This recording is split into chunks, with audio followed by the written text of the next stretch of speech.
C'est parti pour un nouveau numéro de votre émission 45 minutes pour convaincre. Alors sur ce plateau, nous recevons pour vous le professeur Dr Baudouin Boissa. Il est médecin général des hôpitaux, mais également président du regroupement politique G14, proche du président de la République, membre du CACH. Professeur, bienvenue. Merci beaucoup, Joseph. Très bien, je ne serai pas seul sur ce plateau, comme d'habitude. Mon estimé confrère John Titende est déjà là sur le plateau pour vous servir. John, bienvenue. Merci, pareillement, estimé confrère Joseph Vumbi. Alors, je reste auprès de vous pour avoir l'essentiel de cette émission. Joseph Vumbi, un mois après sa déclaration en République démocratique du Congo, nous allons évaluer les travaux abattus par l'équipe des ripostes qu'elle représente les docteurs Mouyembe. Il sera également question de l'affaire Vital Kamere. Est-ce un signal fort lancé contre l'impunité ou la République des Intouchables ou tout simplement un sournois règlement des comptes? Voilà l'essentiel en 45 minutes. Joseph. Très bien. Président du G14 d'abord. Oui. Comment se porte votre regroupement politique? Je vous ai déjà dit qu'il se porte très bien, même dans le confinement. Mais le G14 n'est pas confiné, je crois. Le G14 est confiné. Très bien. C'est-à-dire que nous ne pouvons pas réunir les combattants, nous ne pouvons pas tenir les réunions du comité directeur, parce qu'on ne peut pas se réunir. Chaque fois qu'on se réunit, on est plus de 20, c'est interdit. Très bien. Voilà. En tant que de personnes... Ce sont les règles de distanciation qu'il faut absolument respecter. Les gestes barrières. Alors, voilà. Mais également professeur d'université, parce que vous enseignez depuis 44 ans. Vous êtes professeur à l'université de Kinshasa. Tout à fait. En même temps, l'université souffre du confinement, mais également d'autres problèmes qui ont précédé les confinements. Alors, est-ce qu'on peut avoir... on peut voir bientôt le bout du tunnel par rapport à la réouverture de l'UNIKIN, disais-je. Mais je suis étonné que vous me posiez une telle question. C'est pour me piéger, quoi. Hein? Mais vous savez très bien que toutes les universités publiques et privées sont fermées sur décision du président de la République, chef de l'État. Et cette mesure est parfaitement appliquée. Et donc nous attendons. Nous attendons dans le confinement aussi, au niveau de l'enseignement supérieur. Très bien. Alors... C'est fermé pour nous les profs et pour les étudiants, mais à travers toute la République. Avant qu'on attaque la pandémie à coronavirus, hélas, malheureusement prof, alors que nous étions à quelques 2 ou 3 jours qu'on déclare que c'était fini, mais malheureusement, on vient de déclarer un autre cas du virus Ebola en République démocratique du Congo, ce qui veut dire que nous sommes revenus à la case départ. Je ne sais pas, c'est une question à poser à l'OMS. Nous avons un bureau ici. Il y a un représentant de l'OMS sur place. Parce que c'est l'OMS qui doit déclarer que l'épidémie est terminée. Maintenant, à 48 heures, il y a un cas. Eh bien, je pense que la riposte a déjà envoyé des équipes pour aller investiguer, pour savoir exactement d'où vient ce cas. C'est ça. Donc nous aurons à gérer... Il faut attendre. Maintenant, nous gérons 2 épidémies. 2 épidémies. Voilà. Et ce n'est pas facile. Heureusement que toutes ces ripostes relèvent directement du chef de l'État. C'est ça qui nous sauve. Et avec le même... Donc nous sommes sûrs que les moyens sont là pour combattre ces épidémies. Voilà. Très bien, alors nous allons ouvrir notre premier chapitre qui est purement un chapitre médical parce que vous êtes médecin. Un mois après que l'on ait déclaré le premier cas de coronavirus, en tout cas on est déjà à plus de 200, déjà 20 morts. Apparemment, le pourcentage de morts semble être beaucoup plus élevé que d'autres pays. Quel bilan à ce jour pouvez-vous essayer de dresser par rapport à la gestion de cette épidémie? Bon, ça c'est une question à poser à la riposte, mais bon, comme je suis quand même de la maison, Je vais commencer par vous dire que il y a 223 cas confirmés par l'INRB que dirige notre ami et collègue Jean-Jacques Moyembe. Il y a 16 cas guéris qui sont sortis de l'hôpital, déclarés guéris avec une attestation signée par le secrétaire technique de la riposte. On nous informe qu'il y a 139 cas en bonne évolution, là où ils se trouvent, parce qu'ils sont en quarantaine ou à l'hôpital. Et malheureusement, nous déplorons 20 décès, ce qui fait effectivement 10%. 10% de létalité, c'est beaucoup, mais c'est le prix, hein, c'est le prix à payer. Maintenant, je pense que c'est beaucoup, mais nos collègues se battent pour réduire cette létalité. Et il y a des raisons à ça. La vraie raison, c'est que les patients arrivent trop tard. Mais quand vous arrivez et que le virus est déjà au niveau des alvéoles pulmonaires, il n'y a rien à faire. Il n'y a rien à faire. Parce que l'oxygène ne peut plus passer. Et quand l'oxygène ne passe pas, vous n'avez qu'une issue, c'est la mort. Donc dès que vous avez les premiers signes, que vous connaissez, c'est l'hyperthermie, ouais, c'est la toux, c'est la... Bon, dès que vous avez ça, vous voyez votre médecin traitant et directement on vous adresse à la riposte et puis on vous prend en charge. Mais si vous attendez, oui, mais si vous attendez, c'est trop tard. Mais professeur, ça pose problème aussi cette prise en charge. On a l'impression qu'on a affaire au début du virus VIH. Donc il y a aussi la stigmatisation. Il y a voilà. Alors, non, la deuxième raison pour laquelle il y a des problèmes, c'est la stigmatisation. Les gens pensent que cette maladie, c'est une maladie honteuse. Mais non, elle n'est pas honteuse. C'est une maladie qui frappe le monde entier. Vous avez vu le Saint-Père maintenant, il célèbre le semestre tout seul dans la basilique de Saint-Pierre. C'est le monde entier. Ça a frappé, ça vient de Wuhan, hein, de Chine. Eux, ils sont sortis déjà du confinement, etc. Mais ça a frappé la France, l'Italie, l'Espagne. Ça a frappé. Maintenant, ça frappe de plein fouet les États-Unis. C'est là qu'il y a plus de personnes atteintes et c'est là qu'il y a le plus de morts. Donc il n'y a pas à avoir honte de contacter votre médecin le plus vite possible. Comme ça, vous n'allez pas mourir.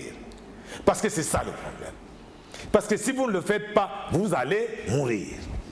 Non, c'est vrai qu'il faudra contacter. Donc il faut que la prise en charge se fasse le plus tôt possible. Et pour le moment, elle est possible. Mais on a enregistré des cas de prise en charge qu'on ne peut pas toujours dire sur la place publique. Pourquoi? Alors qu'on avait affaire à des privilégiés de la République. Mais on les a traités comme des vulgaires messieurs. On se pose maintenant la question. Non, c'est pas vrai. Non. On a traité personne comme des vulgaires messieurs. On a refusé d'autres malades, les savez-vous? Non, mais est-ce que ces malades ont suivi la procédure normale? Ce n'est pas parce que moi je suis professeur que je ne peux pas suivre la procédure normale. Ce n'est pas parce que je suis conseiller spécial du président ou ambassadeur itinérant ou ministre que je ne peux pas m'humilier et me présenter carrément chez le médecin traitant qui va s'occuper de vous. Que je ne peux pas téléphoner à la riposte, il y a des numéros. Donc il n'y a pas de défaillance au niveau. Non, il n'y en a pas. Non, tout va bien. Oui, ceux qui ont des problèmes, c'est eux-mêmes qui les ont créés. C'est eux-mêmes. Mais pas la riposte. Je ne suis pas d'accord. Alors parlons, parce qu'on est déjà dans le chapitre de prise en charge. Est-ce que finalement on a trouvé un protocole convaincant qui peut soulager le patient? Sur quel plan? Vous parlez sur quel plan? Sur le plan national ou sur le plan international? Non, au plan national. Nous parlons au Congo. Au plan national, vous savez que la riposte a un protocole qui a été mis au point par l'équipe du professeur Moyembe. Hein? Et il est surtout basé sur la chloroquine, bien sûr. Oui. La chloroquine n'est pas seulement un la chloroquine n'est pas seulement un antipaludéen, c'est également un antiviral. Mais je crois qu'on associe, donc il y a la chloroquine, on associe un antiviral, et maintenant on est en train d'associer aussi un antioxydant. Mais on a un protocole clair, parfait, qui est suivi pour tout le pays. Donc, ne vous en faites pas. Polémique. Ne vous en faites pas. Nous avons une très grande école de médecine dans ce pays. Nous avons une grande faculté de médecine qui a été créée en 1955. Hein? Ça, c'est un. Et nous avons la plus grande école de santé publique, qui est d'ailleurs soutenue par les États-Unis d'Amérique, en collaboration avec l'Université de Tulane. Nous avons les plus grands spécialistes de santé publique qui est en Afrique. Et nous avons des virologues de renommée internationale. Donc, nous avons des grands internistes, des agrégés de médecine interne, de biologie, etc. Et ils sont réunis au sein de la riposte qui est patronnée, qui est soutenue, qui travaille sous la supervision directe du chef de l'État.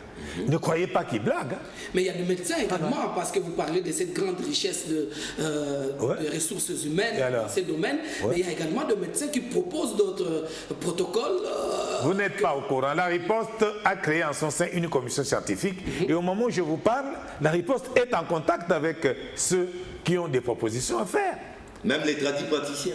Mais bien sûr. Bien sûr. Au moment où je vous parle, en tout cas, la commission scientifique a reçu plusieurs dossiers, parce que ça doit passer par là.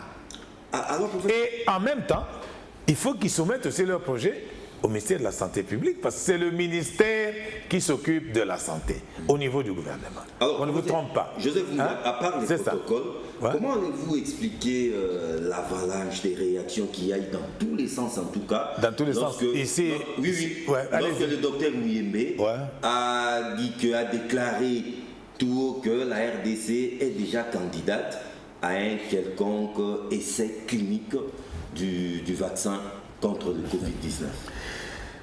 Bon, d'abord, le professeur Mouyembe a...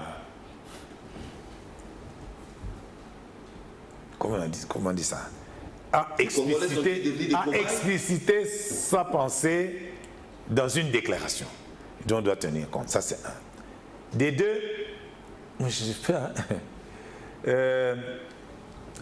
Les essais cliniques ne sont possibles qu'avec le consentement éclairé des personnes qui veulent qu'on les vaccine.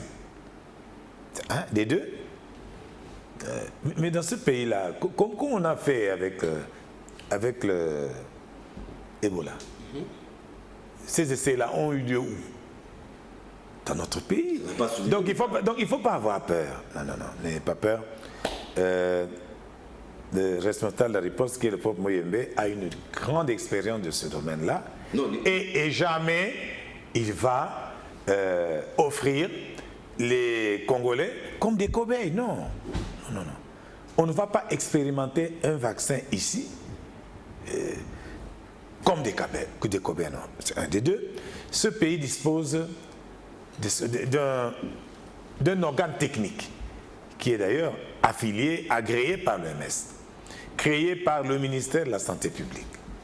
C'est le groupe technique consultatif pour la vaccination pour la RDC, comme il y en a au Congo-Brazzaville, comme il y en a en Côte d'Ivoire, comme il y en a aux États-Unis, comme il y en a en Belgique.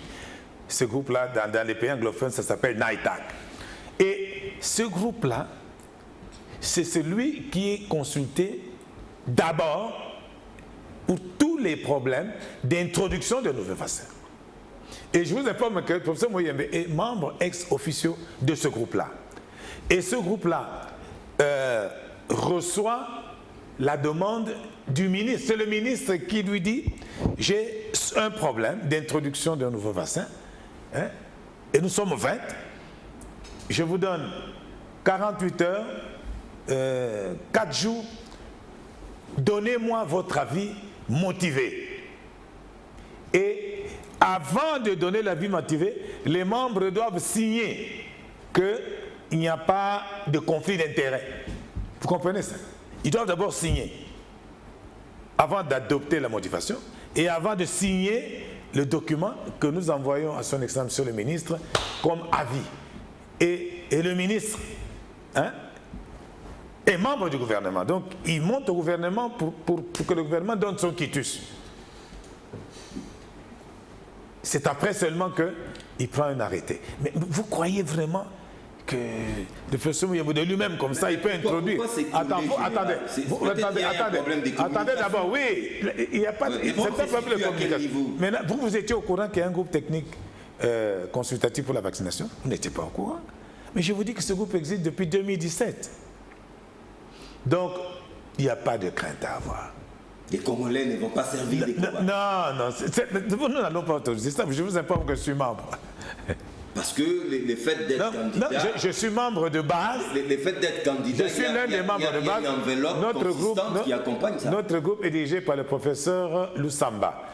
Vous êtes membre de ce groupe Oui, de ce groupe technique consultatif pour la vaccination. Okay. Et notre groupe est dirigé par le professeur Lusamba, qui a été pendant 15 ans le numéro 2 de l'OMS Afrique.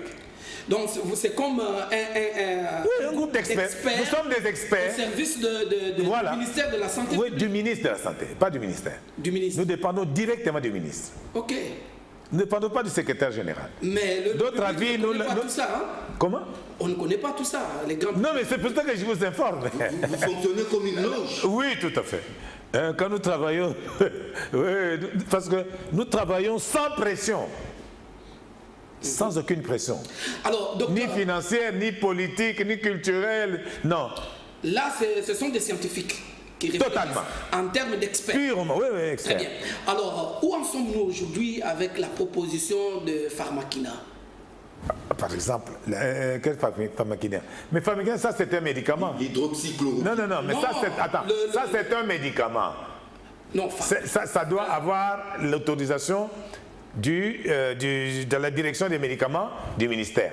Non, je parle de la proposition que le producteur de quinine, c'est Pharmakina, non? Non, c'est de la compétence, c'est de la composante, c'est de la, comment on appelle ça? De la compétence exclusive de la direction du médicament du ministère et du ministre.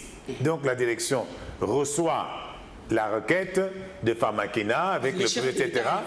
Et puis le directeur de cette direction prend le produit, il le fait examiner par l'OCC, il le fait examiner par le laboratoire de la faculté de pharmacie, cela donne des avis, ça revient. Maintenant, il propose au ministre, oui, nous trouvons que ce produit est bon ou ce produit n'est pas bon. Et dès que c'est bon, le ministre prend la responsabilité de mettre sur le marché. Sur le marché, oui. Donc même quand Pharmakina va produire cette chloroquine, ça devra passer par cette procédure. Là, on ne communique rien sur... non, c'est normal, c'est encore en cours. Ça évolue, c'est en cours. Oui, c'est encore en cours. Mais je pense qu'ils vont le faire. Ils vont le faire parce que la chloroquine donne quand même de bons résultats. Okay, vous avez suivi, hein? Hier, le président Macron est allé causer avec le professeur Raoult, qui vient de donner ce médicament à plus de 1000 personnes, hein, avec un résultat de 91%, je crois, ou 97%, une histoire comme ça. Donc la chloroquine, c'est un bon médicament. Très bien. Ouais. Alors, mais sachez qu'ici, dans notre pays, le professeur Mouyembe utilise la chloroquine. Mais si tel est le cas. En association avec d'autres médicaments. Mais si tel est le cas, les professeurs, oui. Pourquoi mais ici, il n'y a pas de problème. Non, mais pourquoi on ne communique pas? Est-ce qu'ici, il y a un problème avec la chloroquine? C'est comme si, là, on a l'impression que... Mais nous sommes en train de communiquer... Guéri du Covid-19, c'est pas sorcier. Attends d'abord, mais nous sommes en train... Pourquoi tant de mystères? Nous sommes en train de communiquer. Mais regardez, je vous ai dit... Vous ne faites pas partie de l'équipe de Écoutez, non. Écoutez. L'équipe de riposte, c'est l'équipe officielle qui travaille chez le président de la République. Oui. Maintenant, dans ce pays, nous avons plus de 150 professeurs de médecine. Nous avons à peu près 23 000 médecins. Et nous avons peut-être 1000 pharmaciens. Ça, c'est notre travail, nous devons vulgariser. C'est notre travail. Et nos amis là qui sont dans l'administration de la riposte, qui sont dans l'exécution de la riposte, mais nous les accompagnons. Nous devons le faire vis-à-vis de l'opinion nationale. Mais sachez qu'il y a un travail qui se fait, et ce travail est extraordinaire. Mais imaginez que sur 223 cas, il y a 139 en bonne évolution. Vous n'êtes pas content? 139. Alors, professeur, il y a 6 guéris. Ça vous fait déjà combien? 16. Ça vous fait combien? 16 guéris. Il y a 16 guéris. Ça vous fait combien déjà? Donc 140, 155, bien, sur 223. Les autres sont dans les soins intensifs, sont en réanimation, pris en charge par des médecins congolais, aucun expatrié. Vous n'êtes pas content? alors, il y a quel rapport? Il y a un travail qui se fait. Hein? Oui, il y a un autre... Allez-y maintenant. Un autre débat. Oui. Produit... C'est-à-dire que cette maladie, pour le moment, c'est 10%, ok?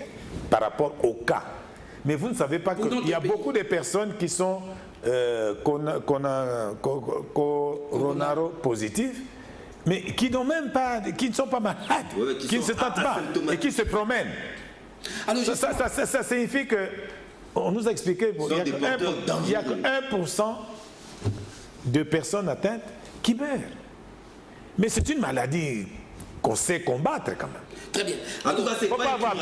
C'est pas incurable. Non, c'est pas. Ça devient incurable quand on a attendu et qu'on arrive en retard. Ouais. Et là, il n'y a rien à faire. La maladie est arrivée. Même la malaria, si vous arrivez en retard, peut-être la maladie cérébrale, on ne vous fait pas les professeurs de quinine. Vous partez au ciel. Même la malaria. Pas toujours au ciel. Non, au ciel. Pourquoi voulez-vous que les gens aillent en enfer? Attends, mais pourquoi? Non, lui, il veut aller au purgatoire, j'ai compris. Allez, Quelque part. alors, il y a encore quelque chose quand même, une certaine polémique. Il y a quel lien entre les autres produits, les autres médicaments antipalou et le corona? Est-ce que ceux de l'Afrique tropicale, par exemple, nous qui sommes habitués à prendre les antipaludismes tels que la quinine ou autres, est-ce qu'il y a une certaine immunité créée par ce produit dans le corps face à la Ce n'est pas encore démontré. Ce n'est pas encore démontré. Donc si vraiment vous avez ces signes-là, allez voir le médecin, on se va suivre le protocole de la riposte. Chaque pays a son protocole. Nous avons notre protocole. Et attendez que le propre IMB publie les résultats. Mais les résultats sont là, non? 223 cas confirmés, 16 guérisons, 139 en bonne évolution. Et j'ai déjà dit, donc ça fait 155 sur 223 en bonne évolution. Et la différence se trouve aux soins intensifs, oui, le problème est que ça signifie que le traitement marche. Très bien. C'est ça que je veux vous dire. Mais dans l'opinion, ça signifie que ça marche. Dans l'opinion, certaines personnes disent que voilà, écoutez, pour essayer de créer un peu une certaine résistance contre le virus, eh ben, on prend des précautions, par exemple, prendre des produits anti-malaria ou anti-palou. Et puis, bon, lorsque le virus pourra être à la porte, eh ben, déjà le corps sera bien préparé et puis résister. Ce n'est pas prévu, c'est pas prévu. Il faut arrêter avec l'automédication. Je l'ai déjà dit ici. C'est dangereux. Les médicaments sont des poisons. Et il n'y a que nous qui avons étudié la science du médicament qui pouvons décider du médicament à donner et à quelle dose. Les médicaments sont des poisons, je répète. Tous les médicaments sont des poisons. Et si vous prenez un médicament à la dose qu'il ne faut pas, mais vous allez bousiller vos reins, vous allez bousiller votre foie et vous allez entrer en insuffisance hépatique, en insuffisance rénale. L'insuffisance rénale, ça signifie quoi? C'est la mort. Alors, parce que quand vous allez en dialyse, hein, ça coûte 250 dollars la séance. Hein. Alors, 3 séances par semaine, c'est 750 dollars. Je ne sais pas, dans notre pays, comment supporter ça. Donc, il faut faire très attention. S'il vous plaît, je demande à mes compatriotes que si vous avez un problème, nous sommes là. Allez voir le médecin. Nous avons été formés pour ça, non? Et nous avons même prêté le serment d'Hippocrate. Mais le problème est que dans l'arrière-pays, on a un déficit de médecins. Hein? Vous avez raison. Parce mais que je vous ai dit. De vous suivre à chez vous. Non, je vous ai dit. Il ne faut pas passer que. Il y a un problème, non. Il y a des médecins, mais pas... Non, il y a un problème de gestion des ressources humaines des médecins. Mais sachez qu'il y a quand même un effort que le président Félix est en train de faire. Vous savez qu'il y avait 5000 médecins qui travaillaient et qui n'étaient pas payés. Et au moment où nous parlons, le président a donné des instructions pour que le plus vite possible, tous ces médecins soient payés. On va parler pour au moment où je vous parle. Attends, au moment où je vous parle. Donc depuis qu'il est là, on a déjà mécanisé 1000 médecins en moins d'une année. Et il y a encore 800 qui attendent maintenant là, pour lesquels on a déjà rempli les formalités. Donc on avance quand même. Avant de parler politique, je pose la question à Non, restons en médecine. Oui, moi, ça m'arrange. Tout le monde le sait, pour briser la propagation, arrêter la propagation. Voilà, j'attendais cette question. Allez. Confiné. Oui, j'attendais ça. Mais curieusement, ailleurs, sous d'autres cieux, soit on confine toute une ville, mais en République démocratique du Congo, comme on essaye toujours de réinventer la roue, on choisit d'abord la commune de la Gombe et on ne sait pas, avec probabilité qu'il y ait, on a confiné pour 14 jours, avec probabilité de rallonge, 14 jours encore. Mais professeur... Et je rappelle que c'était aussi la proposition du professeur. Non, mais cette façon... Mais moi j'avais proposé le confinement. Procéder de la sorte? Parce que nous apprenons d'ailleurs que la plupart des gens qui habitaient la commune de la Gombe sont déjà dans d'autres communes. Bon, d'abord, nos compatriotes qui ont fui la commune de la Gombe pour aller se réfugier à Bibois ou à Ils ne sont pas seulement etc. Ils sont à Bandalou. Attends, sont des irresponsables. Comment ça? Oui. Mais s'ils ne sont pas malades. Non. Parce qu'ils ne savent pas s'ils sont malades ou pas. Pourquoi ils fuient? Ils fuient parce qu'ils veulent aller transmettre la maladie. C'est ça. Mais parce qu'il y a beaucoup de porteurs sains. Oui. Asymptomatiques. Donc c'est une catastrophe ce qu'ils font. Au fait, c'est criminel. Normalement, si moi j'étais gouverneur de la ville, j'allais demander qu'on les envoie à Makala même pour 10 jours. Ah bon? Oui, ce sont des responsables. Parce que ces gens-là, ils ne veulent pas qu'on identifie. Ils ne veulent pas qu'on identifie les personnes qui habitent dans la commune de la Gombe, qui ont le virus, pour qu'on les prenne en charge, pour que ces gens-là ne puissent pas aller contaminer les autres. Ces gens ne veulent pas. Est-ce qu'ils sont responsables? Mais je sais pas, mais vous voyez ce qui s'est passé en Chine? Vous voyez ce qui se passe en France actuellement? En France, confinement pendant... Vous voyez ce qui se passe aux États-Unis? Vous voyez ce que nous sommes en train de vivre? Que c'est une affaire mondiale. Et vous prenez ça à la légère. Non. Mais ce n'est pas bien, c'est criminel. Pourquoi seulement la Non, on doit les poursuivre. Oui. On doit les poursuivre. On doit les rattraper. On doit s'occuper d'eux, parce que nous sommes des médecins. Mais après ça doit passer au final, oui, au pénal. Mais pourquoi la commune de la Gombe? Bon, non. Il y a déjà dans la première étude, les autres 23 communes. Non, dans les premiers lots des gens que la riposte a testés, je vous donne les chiffres. La Gombe, c'était 76 cas. Binza, Météo, 18 cas. Kitambo, 8 cas. Lemba, 7 cas. Donc, c'est surtout la Gombe. C'est tout un foyer, c'est l'épicentre. On a dit non. Allons chez ces gens, on va voir un à un, on va demander ses contacts, ceux qu'il a contactés. On va s'occuper d'eux. On va voir si ces gens-là, parmi ces gens-là, combien ont attrapé le virus, combien n'ont pas attrapé le virus, mais on va les garder 14 jours. Comme ça, ceux qui risquent d'être malades, on va les hospitaliser. C'est ça. On prend des précautions. Et on préfère commencer par là où la maladie est la plus intense. Et c'est la Gombe. Et vous savez très bien pourquoi. Parce que ce virus, il vient d'où? De l'Europe. Mais il vient de l'Europe. Il vient de la Chine. Il vient de Paris. Non, il vient de la Chine. Par rapport à la RDC, il vient essentiellement de France et de Belgique. C'est ça. Avant, nous n'avions pas ça. Donc, nous devons identifier ces gens, nous allons leur demander, vraiment d'une manière tout à fait gentille et courtoise, dites depuis que vous êtes arrivés. Hein? Vous avez parlé avec qui? Votre itinéraire. On met le nom, ouais, c'est fini. Donnez les numéros, etc. On les contacte. Le travail est en train de se faire. Oui, oui, c'est en cours. Donc l'évaluation déjà des 7 Ils sont en train de le faire. Donc sinon pas. Ils font le porte-à-porte, ils vont. Mais vous n'avez pas vu qu'on a offert des ambulances et tout, etc. à la riposte? Et ces ambulances servent à quoi? Il y a des véhicules. Puis le président a mis les moyens. Mais l'autre problème... Il a mis les moyens. Et puis il y a des entreprises qui contribuent. L'autre problème est qu'il y a plusieurs personnes qui viennent peupler Gombe, mais qui ne restent pas à Gombe, qui viennent justement pour travailler à Gombe.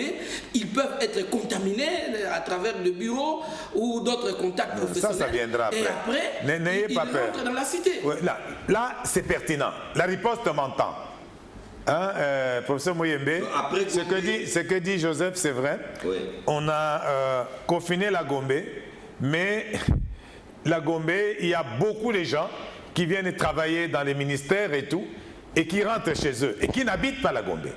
Et eux vont examiner ça, ils vont donner Moi, je ne peux pas donner la réponse à ça, parce que je ne suis pas la réponse. Donc, professeur, probablement... Mais c'est une question pertinente. Mais et je suis sûr que la réponse te suit. Le professeur Jean-Marie Kayembe, notre doyen, est en train de suivre. Le docteur Eric, j'ai beaucoup d'amis qui travaillent là-dedans. La question qu'il vient de poser, elle est capitale. Donc, après, et je ne comprends pas que d'autres journalistes ne la posent pas. On a confiné la Gombe en ignorant qu'en fait, pendant la journée, il y a beaucoup de gens à la Gombe. Et le soir, il y a plusieurs hauts fonctionnaires. Ils rentrent chez eux à la maison. Et eux ne sont... Et on ne les teste pas, non. On doit tester ces gens. Moi, je propose que tous ceux qui travaillent à la Gombe, hein, quand ils viennent, on ferme un peu. Hein, et puis, on les teste. On les teste. Mais les jours ils sauront qu'on va... Non, ils doivent venir. Ceux qui ne viennent pas, on va seulement demander au ministre de la fonction publique de les évacuer, parce qu'ils sont des criminels. Mais professeur, après la commune de... Mais je pense qu'il faut le faire. On doit tester tous les hauts fonctionnaires qui travaillent à la Gombe. Après la commune de et ce, grâce à la question posée par Joseph. Après la commune de la Gombe, doit-on s'attendre à d'autres confinements? Mais c'est évident. D'autres communes? Mais bien sûr. Mais pourquoi pas? Alors, parce qu'en fait, le confinement que nous faisons ici, c'est un confinement qu'on appelle partiel. Oui.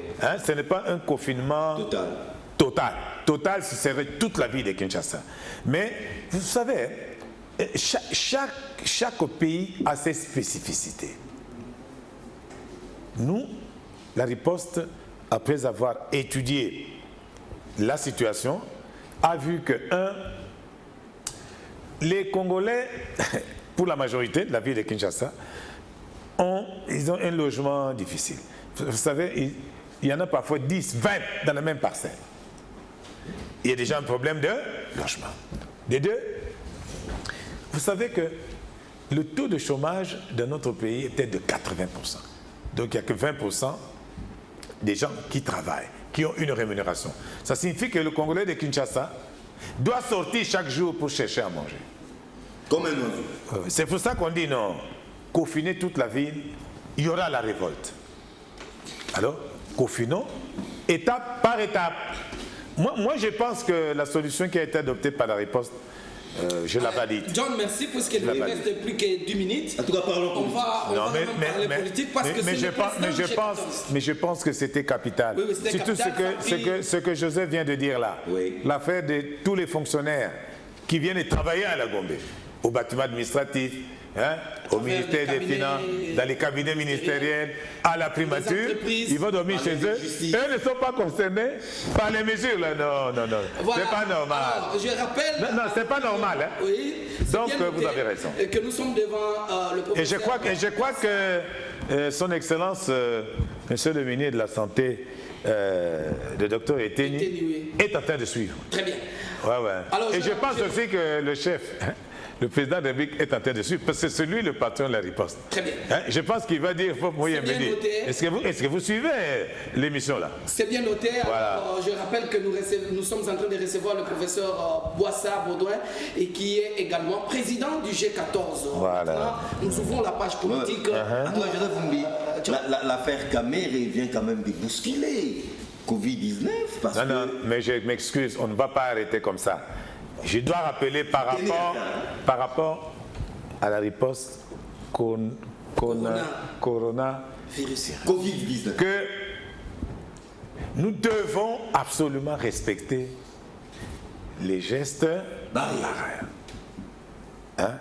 Et vraiment, on peut aller rapidement. Se laver les mains à chaque fois avec du savon, etc. Tousser dans le coude, éviter tout contact, utiliser un mouchoir en papier, porter le masque de préférence. Pour le moment, vous savez qu'il est démontré qu'il vaut mieux.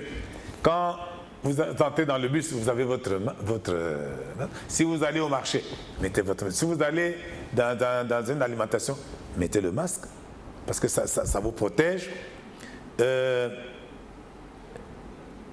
Donc, il faut nous laver les mains très fréquemment et soigneusement. De préférence, restez chez vous. Hein. Très bien. De préférence, restez chez vous. C'est pour ça qu'il y a le service minimum. Ou alors, si vous déplacez-vous si c'est excessivement nécessaire. Parce que vous devez vous protéger et vous devez protéger les autres. Nous devons respecter toutes les règles d'hygiène. Et enfin, Toti Kamakambo Yako Pesana Kambote bisous Namaboko. Nous devons cesser de nous saluer avec les mains. Et enfin, suspendons les embrassades. Les embrassades, c'est très bon. Mais pardon. Et enfin, quand nous causons, faisons comme maintenant. Là. Les deux là, ils ne sont pas en règle. Parce qu'il n'y a pas un mètre entre. Non, je vous ai déjà dit ça. Vous ne faites que tricher. Non, il n'y a pas un mètre. Mais voilà. Avec vous, c'est 2 mètres. La distanciation, c'est 1 mètre à 1,50 m. Mais les deux journalistes refusent. Vous allez voir ce qui va vous arriver. Surtout que vous travaillez à la Gombe et qu'on doit vous tester. Non, on nous teste les chefs. Non, je vais... Non. On prélève la température. Allez, il ne nous reste plus que 5 minutes. On va demander au prof Mouyembe, on doit vous prélever le sang. Ça nous fera du bien. Vous avez escamoté cette... Allez, allons-y. Il ne nous reste plus que 5 minutes. Je suis incapable d'escamoter. Pourquoi ces traitements humiliants, ces traitements humiliants du directeur du cabinet du président de la République? Est-ce que les règlements des comptes peuvent-ils aussi emprunter des voies judiciaires? Bien, le ministre de la Justice a déclaré que les investigations et les auditions sur les intervenants, que ce soit des personnalités politiques ou des chefs d'entreprise, ont un but pédagogique. Un but pédagogique. Il concerne l'exécution, l'appréciation de l'exécution du programme d'urgence de 100 jours du chef de l'État. Bon. Il s'agit d'une affaire strictement judiciaire. Oui. Il concerne seulement 2 catégories. Les personnalités politiques qui gèrent ou qui ont géré ce programme et les chefs d'entreprise qui ont soumissionné, qui ont reçu de l'argent de l'État. Et c'est dû au fait que quand le président de la République a fait 2 fois le tour de la ville par rapport aux autres moutons, le taux d'exécution était tantôt 30%, tantôt 40%. Mais eux avaient déjà touché 70% de l'argent. Il y avait un problème. Alors, l'inspection générale des finances a fait un constat presque similaire. Bon. Je viens de lire, peut-être c'est faux, que le directeur de cabinet a dit qu'il s'est présenté de lui, mais personne ne l'a forcé. à se présenter de lui-même chez le procureur. Il était invité et il s'est présenté de lui-même, il a accepté de rencontrer la justice. Et je connais très bien Vital. Moi, je le connais depuis très longtemps. Je le connais depuis 1994, quand il était directeur de cabinet du ministre de l'Enseignement supérieur. Il était encore très jeune. C'est un homme intelligent, c'est un homme ambitieux et c'est un homme d'expérience. C'est un homme responsable. Il a pris cette responsabilité. Il s'est présenté. Bon. Alors, je ne sais pas s'il a été humilié. Moi, je ne sais pas. Non, mais... Parce que, attendez, moi, je ne peux pas dire ça. Attendez, non, je ne peux pas dire ça. Parce que chaque profession a sa technique. Hein. Bon, moi, je suis médecin biologiste. Si vous venez vous faire prélever, il y a des conditions que j'impose à mes préleveurs pour que vous puissiez être prélevé de manière à avoir un résultat correct. Les magistrats ont leur méthode. Et je n'interfère pas là-dessus. Et enfin, moi je viens de la conférence nationale souveraine. Nous avions pris parmi les options fondamentales le respect de l'indépendance du pouvoir judiciaire. Ça c'est un. Des deux, en matière de gestion des finances publiques, la conférence nationale souveraine toujours a pris un acte que désormais dans ce pays, il y aura un seul centre d'ordonnancement, c'est le ministère des Finances. Est-ce que vous entendez bien ce que je dis? Alors, ce sont des choses tellement délicates et lourdes que moi, président du G14, je ne peux pas, je ne peux pas émettre un avis quelconque sur la procédure du pouvoir judiciaire. Je ne pense pas que mon ami Vital a été humilié. Non, je ne pense pas.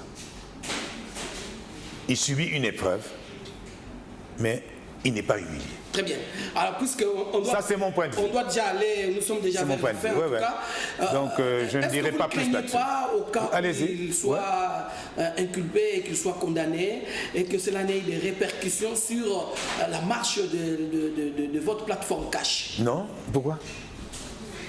Il vient de déclarer lui-même qu'il reste loyal envers le président de la République et qu'il croit en cet accord de Nairobi entre l'UDPS.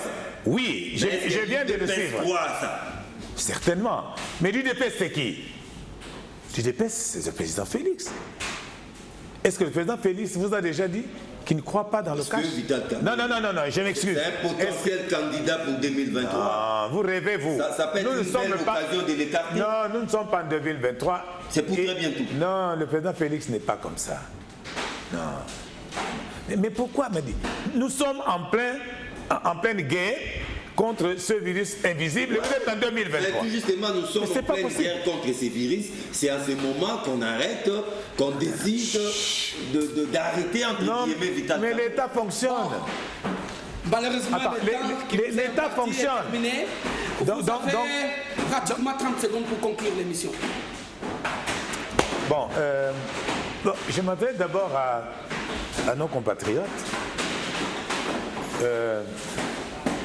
Chers amis, hein, donc le virus est là. Hein, le virus, hein, Covid-19, il existe bel et bien ici, à Kinshasa, mais il est déjà en Ituri, il est déjà au Nord Kivu, il est déjà au Sud, il est déjà au Kwilu, tout près ici. Alors, il y a moyen de... C'est quoi? Allez-y, c'est la conclusion, c'est la conclusion. Voilà. Il y a moyen d'éviter que ça se propage. Voilà, c'est par ces mots-là d'appel à la population, respecter toutes les consignes, les gestes barrières. C'est par cet appel-là du docteur Boissa que nous allons mettre un point final à cette émission. Merci mesdames, merci messieurs, au revoir.